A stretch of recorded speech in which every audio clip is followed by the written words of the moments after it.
Selamat datang ke ruang kupasan kita hari ini. Cuba tarik nafas berjenak dan tenangkan fikiran.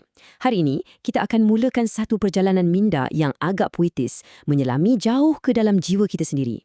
Berpandukan rujukan kita, kita nak teroka satu bidang yang cuba menjawab soalan paling asas tentang nilai, tentang apa sebenarnya yang menjadikan hidup ini benar-benar bermakna. Jom, kita hayati sama-sama.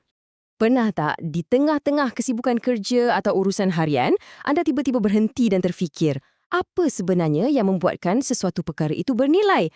Apa yang kita cari sebenarnya dalam hidup ini? Maksud saya, macam mana kita nak mendefinisikan apa itu kebaikan yang sejati, keindahan ataupun kehormatan dalam setiap tindak tanduk kita? Pencarian jawapan kepada persoalan inilah yang akan menjadi nadi perkongsian kita hari ini. Bahagian pertama, apa itu aksiologi? Okey, kita mulakan langkah perlahan-lahan. Jangan risau, kita tak akan menggunakan jargon-jargon akademik yang memeningkan kepala. Kita masuk ke ruang refleksi yang lebih santai untuk mengenali sebuah pintu falsafah yang akan merungkai banyak persoalan jiwa.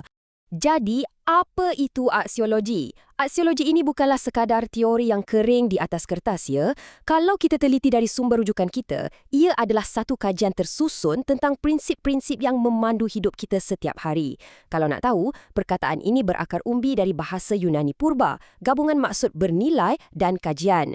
Secara ringkasnya, ia adalah payung besar yang merangkumi pemahaman kita terhadap etika, tentang estetika dan juga erti nilai kebenaran itu sendiri. Tujuan disiplin ini sebenarnya sangat menakjubkan.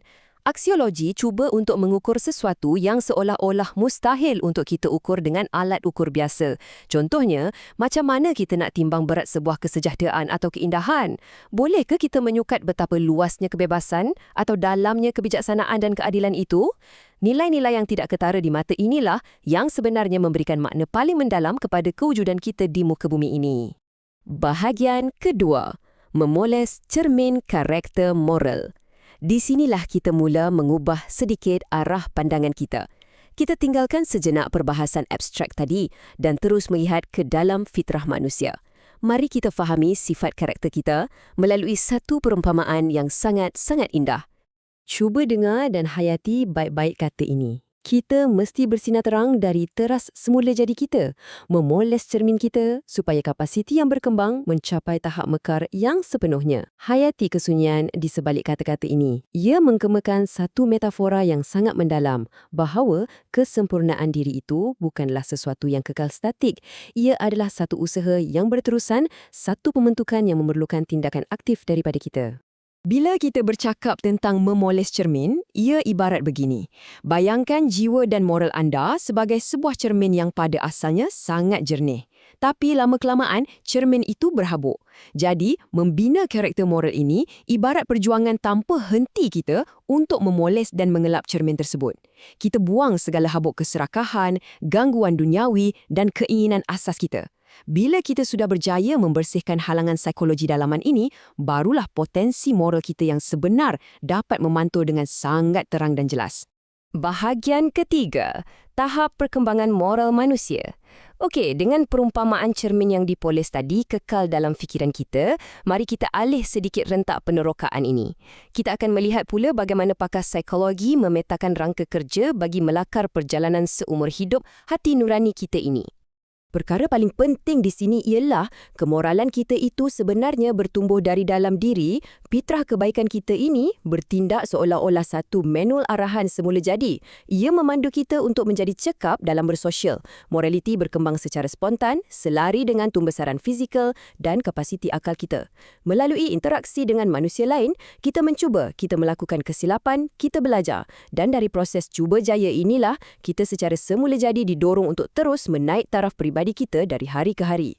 Bahagian keempat, pandangan Piaget dan Kohlberg. Kalau kita nak jejak arus perkembangan ini, kita kena buat sedikit perbandingan teori.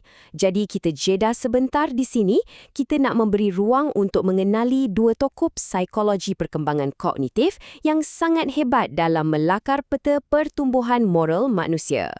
Mari kita bandingkan. Sistem Jean Piaget melihat evolusi moral ini dalam dua fasa yang agak ringkas. Bermula daripada fasa kanak-kanak yang patuh kerana takut pada hukuman atau pihak berkuasa, iaitu kepatuhan heteronomus, Kemudian, ia berkembang ke fasa dewasa autonomous di mana sudah mula wujud rasa hormat dan tujuan bersama. Di sebelah lagi pula, Lawrence Kohlberg telah mendedikasikan hidupnya untuk membongkar satu seni bina moral yang jauh lebih kompleks. Beliau membahagikannya kepada 6 tahap pemikiran yang sangat terperinci. Mari kita susuri garis masa 3 peringkat utama dalam sistem Kohlberg ini. Ingat balik tentang cermin moral yang kita polis berperingkat tadi. Di tahap pertama, tahap pra-konvensional, cermin kita masih banyak habuk mementingkan diri. Tindakan kita lebih didorong oleh keperluan egoistik semata-mata. Masuk tahap kedua, tahap konvensional, cermin mula dipoles sedikit. Kita mula patuh kepada norma dan jangkaan sosial. Kita bertindak sebab mahu menyesuaikan diri dalam masyarakat. Dan akhirnya, cermin kita paling bersinar di tahap ketiga, iaitu tahap pasca konvensional. Di titik ini, moraliti bukan lagi sekadar patuh membuta tuli, tetapi ia dipandu oleh prinsip etika yang lebih tinggi dan rasa saling menghormati antara satu sama lain. Bahagian kelima, pantulan nilai kita sendiri. Dan sekarang, kita sudah hampir ke penghujung kupasan materi ini. Mari kita perlahankan sedikit rentak dan suara kita. Kita bawa segala teori dan pandangan akademik tadi keluar dari buku dan meletakkannya ke dalam ruang yang paling intim, iaitu kerelung hati kita sendiri. Saya ingin tinggalkan anda dengan satu persoalan yang mendalam ini. Apabila anda merenung kembali ke dalam cermin anda sendiri, cermin moral yang sedang anda polis dengan bersusah payah sepanjang hayat anda ini, apakah nilai-nilai yang terpantul kembali kepada anda? Adakah ia cerminan seorang manusia yang kapasitinya sudah mekar sepenuhnya? Biarkan soalan ini berlegar, menemani langkah anda dalam mematangkan karakter hari demi hari. Terima kasih kerana sudi meluangkan masa menelusuri kupasan ini bersama saya dan teruskan pencarian kebenaran di dalam diri anda.